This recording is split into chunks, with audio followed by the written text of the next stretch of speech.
Senhor, Senhora Santa Cruz, dá-nos Deus, nosso Senhor, por nossos inimigos, em nome do Pai, do Filho e do Espírito Santo. Deus, Senhor, meu Deus, creio que me viste que estás aqui, que me vês, que me ouves. Adoro-te com profunda reverência. Peço-te perdão dos meus pecados e graça para fazer com fruto este tempo de oração. Minha Mãe Imaculada, São José, meu Pai e Senhor, eu anjo da guarda, intercedei por mim.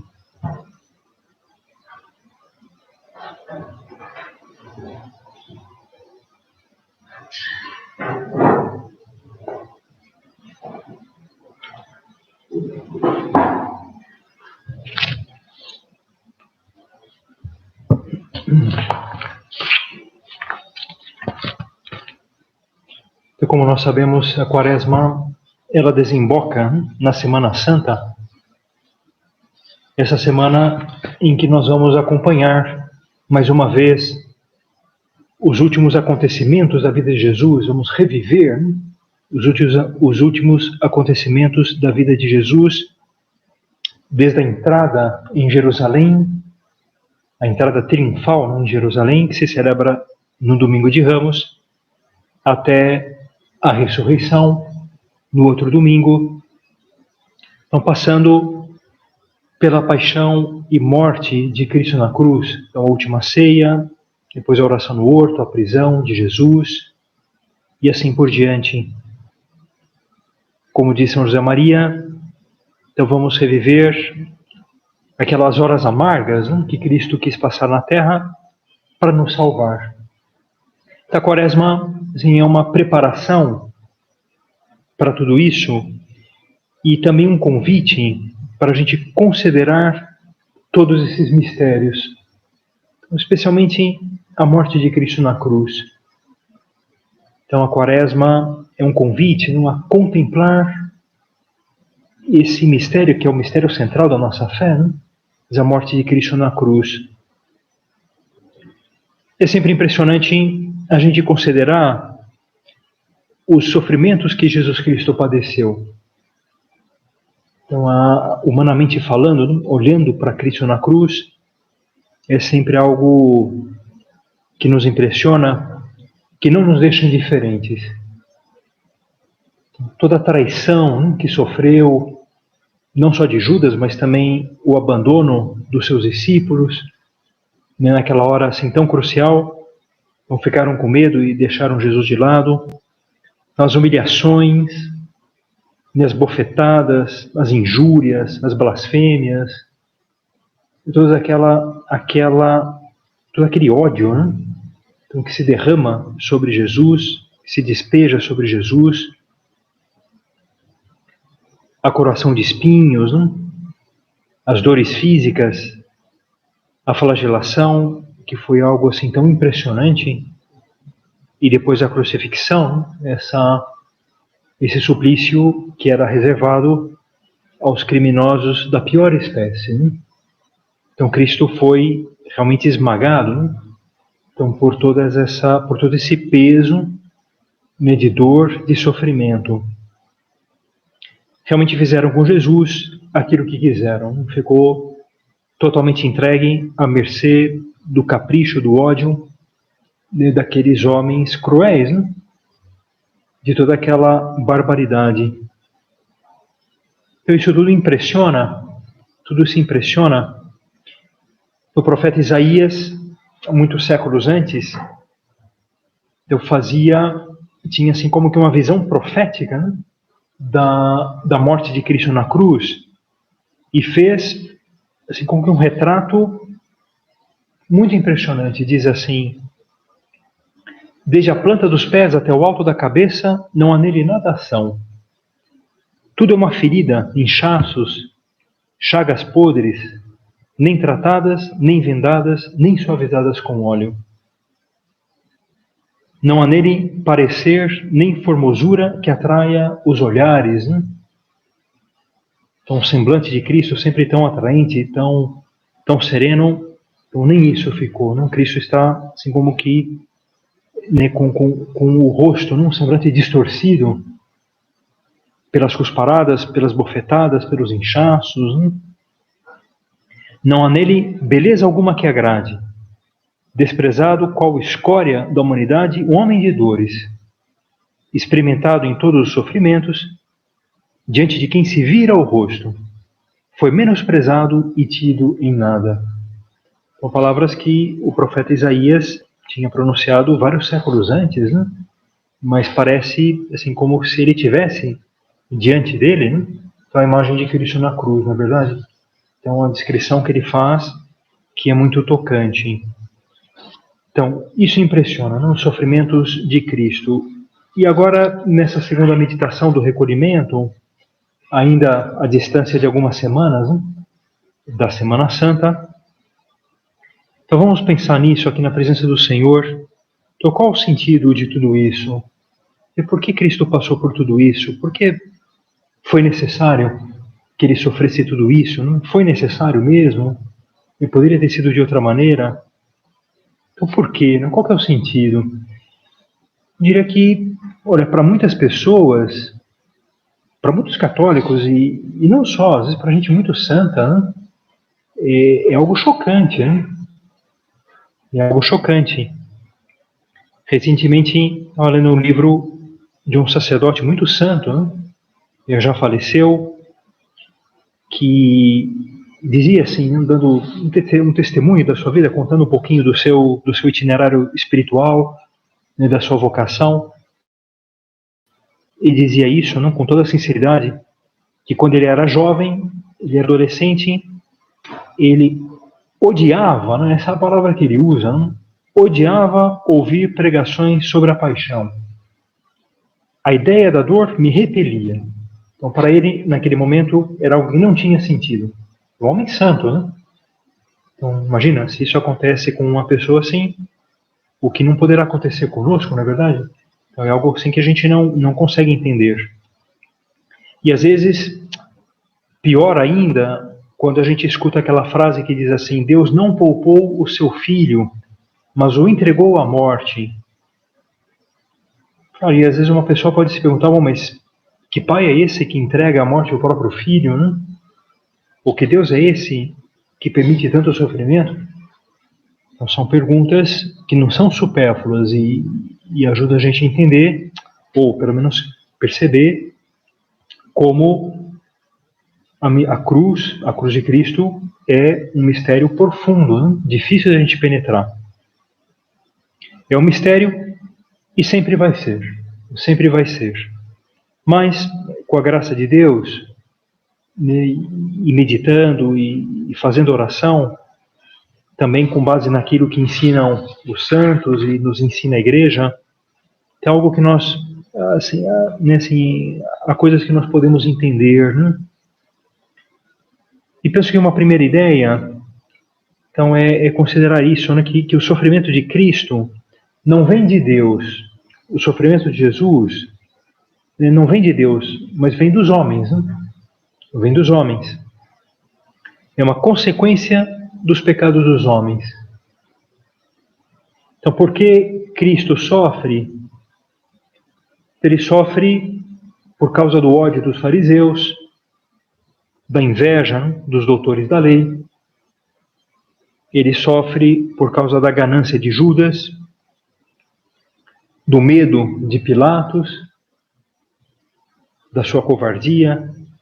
Sofre por causa da violência dos soldados, da luxúria de Herodes, e assim por diante, né? Claro que são sofrimentos que Cristo aceita voluntariamente, né? Mas que tem como causa mais imediata toda a maldade que há no coração dos homens, né? Então, o sofrimento de Cristo não é um sofrimento que vem de Deus, mas um sofrimento que vem dos homens. E Deus entregou o seu Filho no sentido de aceitar, né, que ele passasse por tudo isso para se colocar do nosso lado e nos salvar.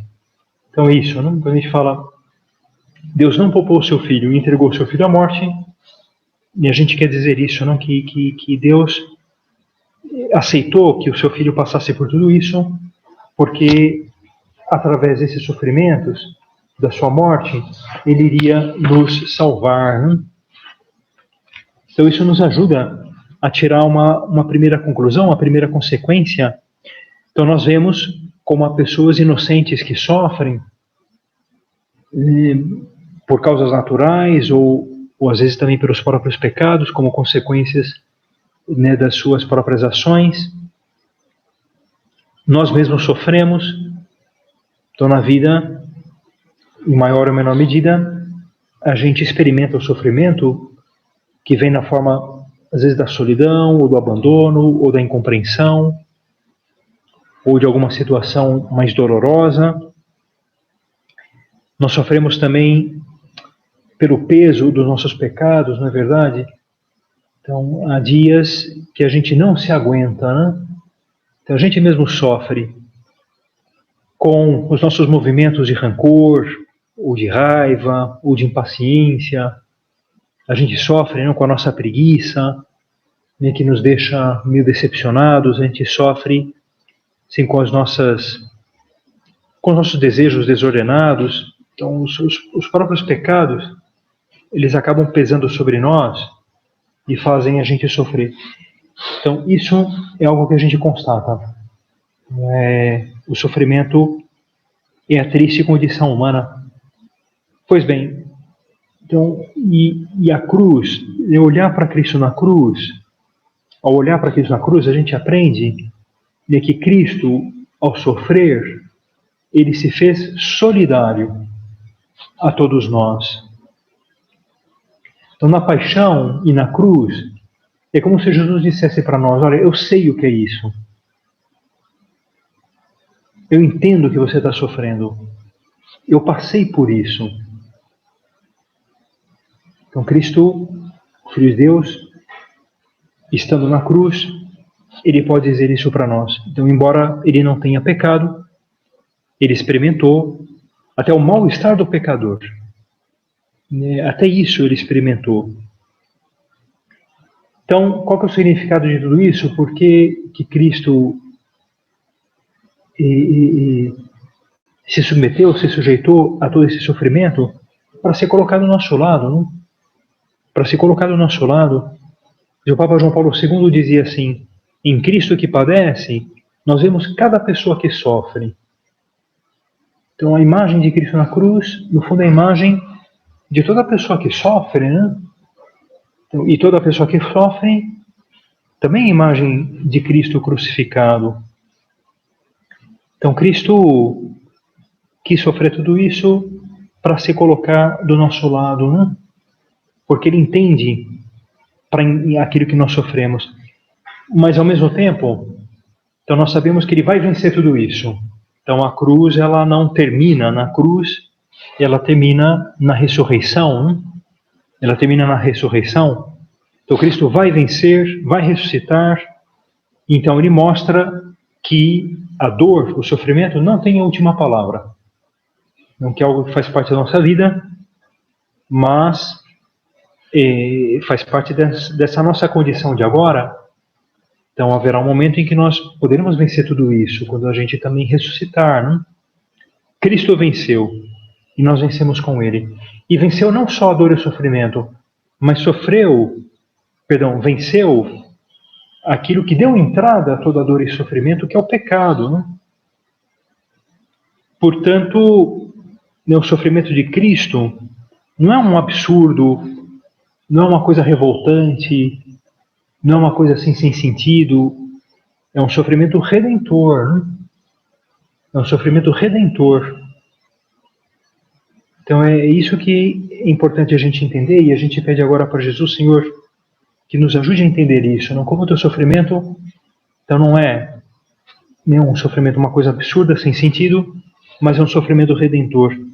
Então ele se coloca ao nosso lado, sofre conosco e nos salva, e nos conduz à ressurreição. Então esse é o sentido da cruz, né? É isso que nós estamos chamados a compreender ao olhar para Cristo na paixão. E o que mais nós aprendemos? Ou que outras lições a gente pode tirar de tudo isso? Olha, uma coisa que a gente aprende é isso, né? É o amor de Deus. E o que esse amor o leva a fazer por nós, né? até onde chegou o amor de Deus por nós. Então, o que Cristo esteve disposto a fazer para nos salvar.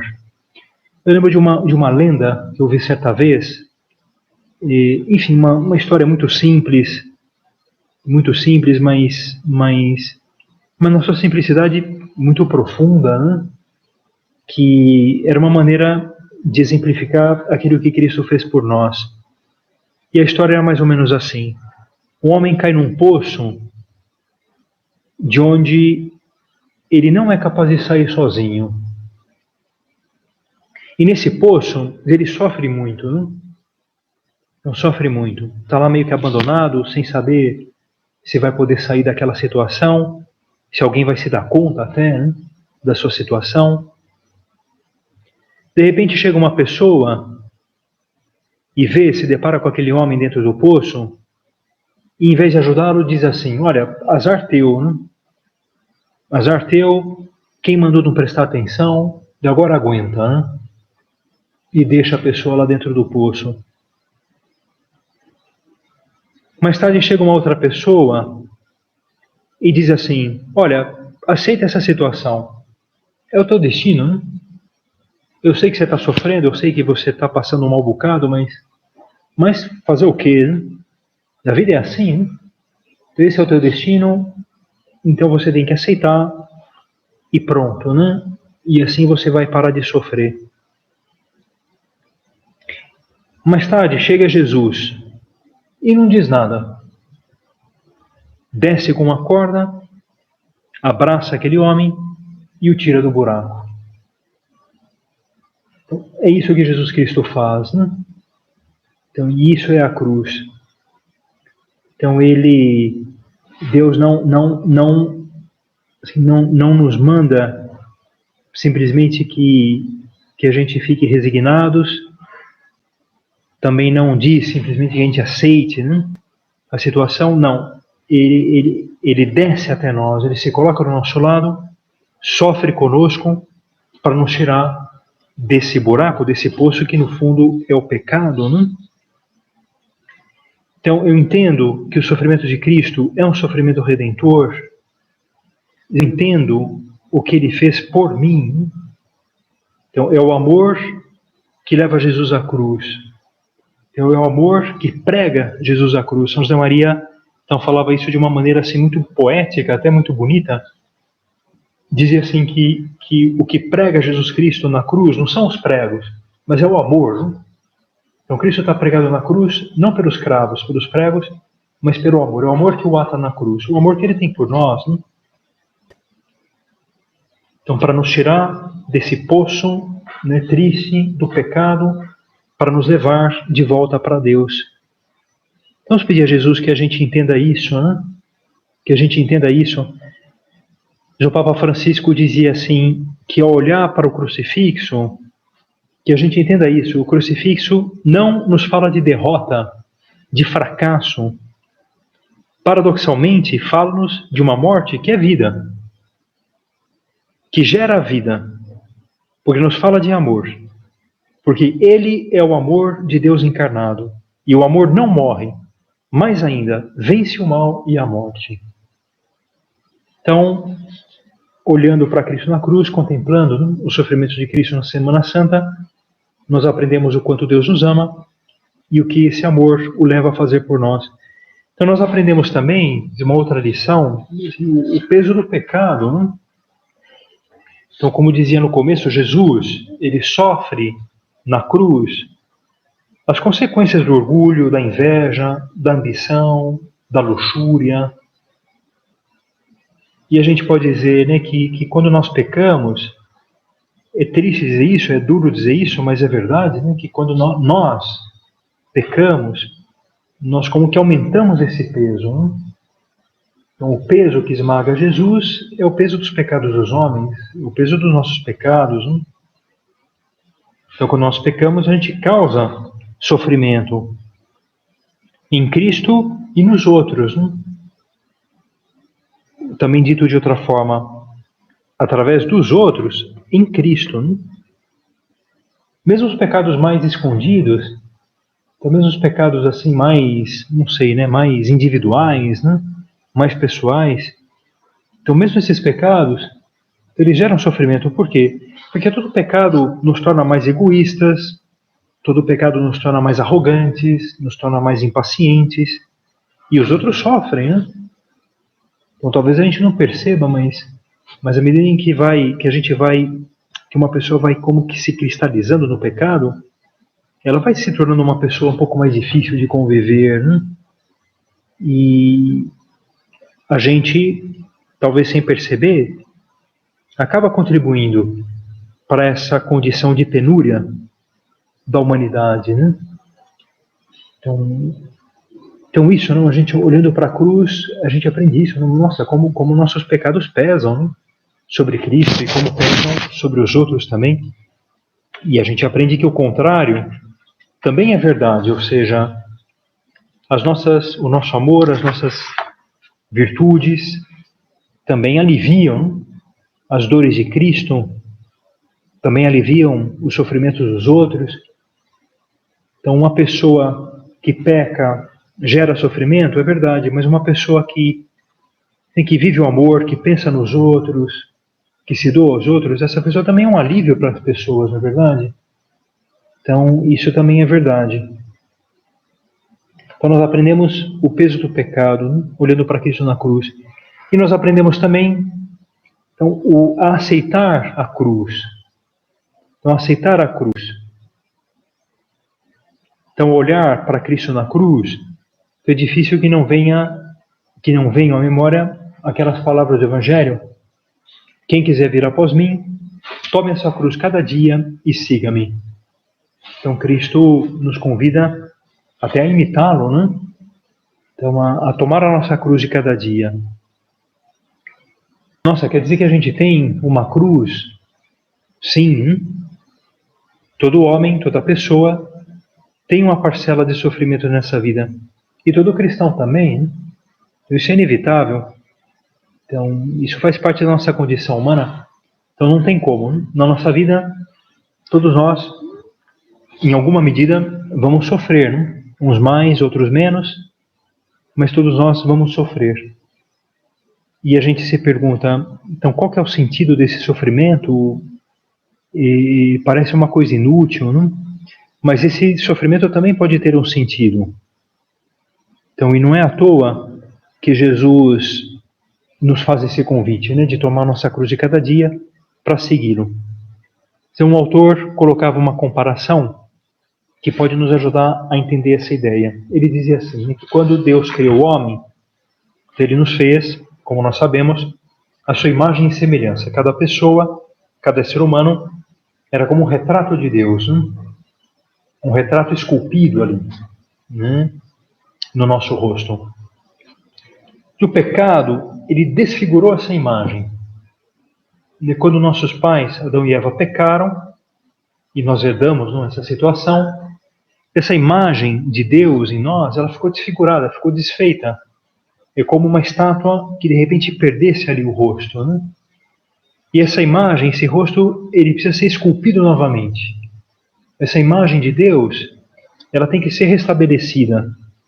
E o sofrimento é o que ele faz isso de alguma maneira, né? Ele faz isso de alguma maneira. Ou seja, através do sofrimento, é como se Deus fosse esculpindo em nós, novamente, a sua imagem. Em que sentido, né? No sentido de que o sofrimento, ele muitas vezes é purificação, né? É uma purificação. A gente pode dar esse sentido para o sofrimento. E quando a gente oferece, por exemplo, numa situação difícil, uma doença, uma situação dura qualquer, a gente oferece como reparação para os nossos pecados, né?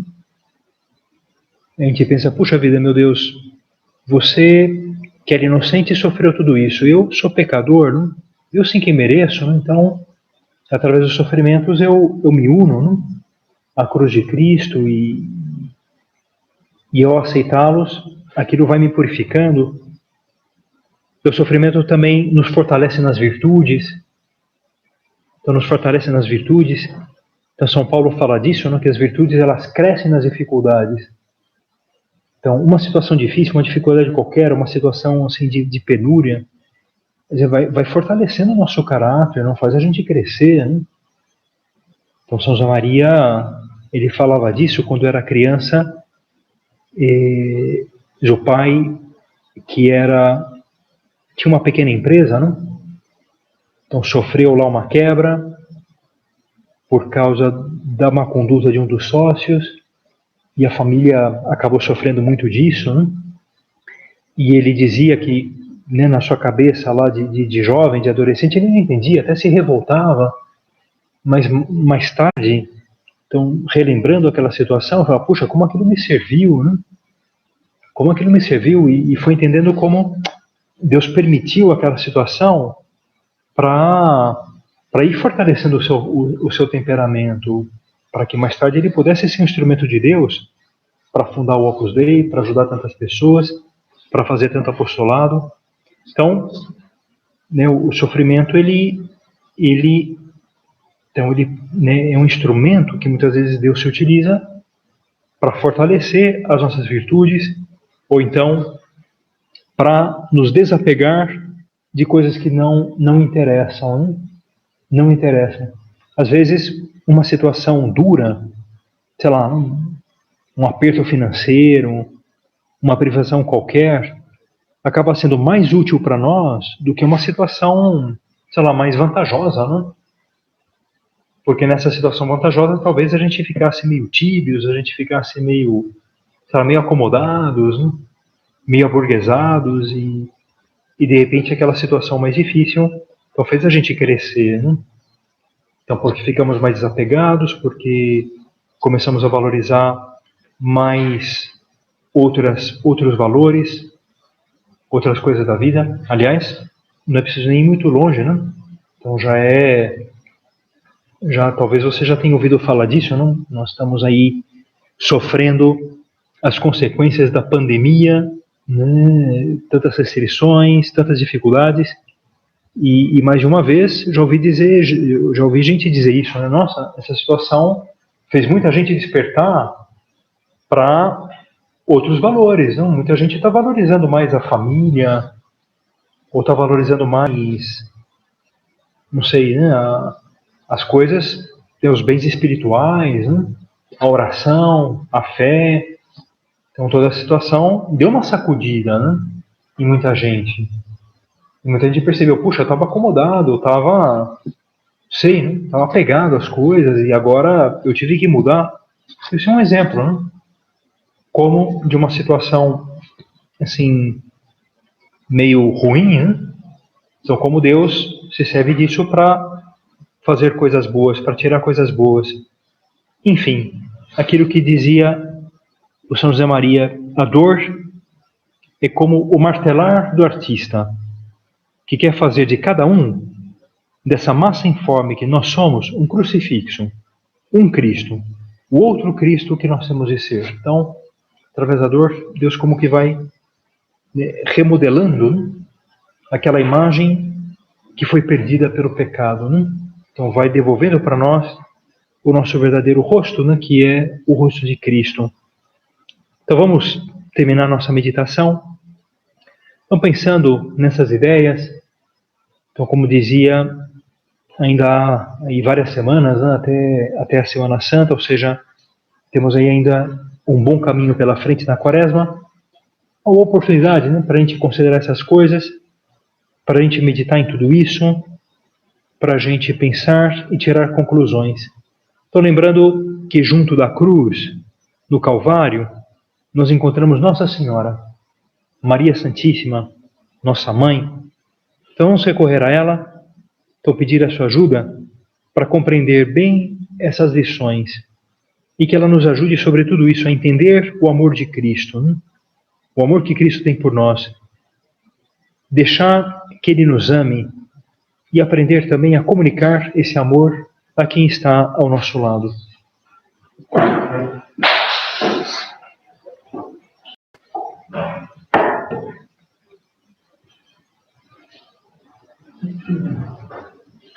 Dou-te graças, meu Deus, pelos bons propósitos, afetos, inspirações que me comunicaste nessa meditação. Peço-te ajuda para os pôr em prática. Minha Mãe Imaculada, São José, meu Pai e Senhor, meu anjo da guarda, intercedei por mim.